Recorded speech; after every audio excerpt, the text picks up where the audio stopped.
आषाढी एकादशी आहे आणि साबुदाणा भिजवायची झंझट नकोय. मग आजची ही इन्स्टंट रेसिपी तुमच्यासाठीच आहे.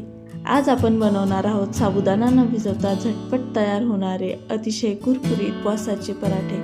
नमस्कार मंडळी, मी सोनल आणि खमंग कट्टा बाय सोनलमध्ये तुम्हा सर्वांचे मनापासून स्वागत. चला तर मग आजचा खमंग बेत करूया. यासाठी आपल्याला लागणार आहे 1 कप साबुदाणा, 2 मध्यम उकळलेले बटाटे, अर्धा कप भाजलेले शेंगदाण्यांचं कूट, अर्धा कप भगर, चवीनुसार मीठ, 3 ते 4 हिरव्या मिरच्या आणि जिरे. सर्वात आधी साबुदाणे 5 ते 7 मिनिटं मंद आचेवर भाजून घेऊ.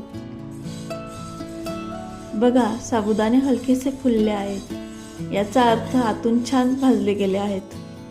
हे भाजलेले साबुदाणे पूर्णपणे थंड झाल्यावर मिक्सरच्या भांड्यात साबुदाणे आणि त्यासोबत अर्धा कप भगर एकत्र करून जाडसर दळून घेऊ. यामुळे पराठ्यांना एक वेगळीच चव येते आणि कुरकुरीतपणा येतो. या पद्धतीने जाडसर दळून घ्यायचं आहे. आता या रवा पिठात उकळलेले बटाटे किसून घेऊ. नंतर त्यात अर्धी वाटी शेंगदाण्याचं कूट, हिरवी मिरचीचा ठेचा, जिरे आणि चवीनुसार मीठ घालून छान गोळा मळून घेऊ. बटाट्यातील ओलाव्यामुळेच पिठाला बाइंडिंग येईल, त्यामुळे वरून पाणी वापरायची गरज नाही. 10 मिनिटांसाठी हे पीठ झाकून ठेवू. बघा, किती छान गोळा तयार झाला आहे. नंतर बटर पेपर किंवा प्लॅस्टिक पेपरवर हाताने पराठा थापून घेऊ. थापताना हाताला थोडे तेल किंवा तूप लावा, म्हणजे पराठा छान थापला जाईल.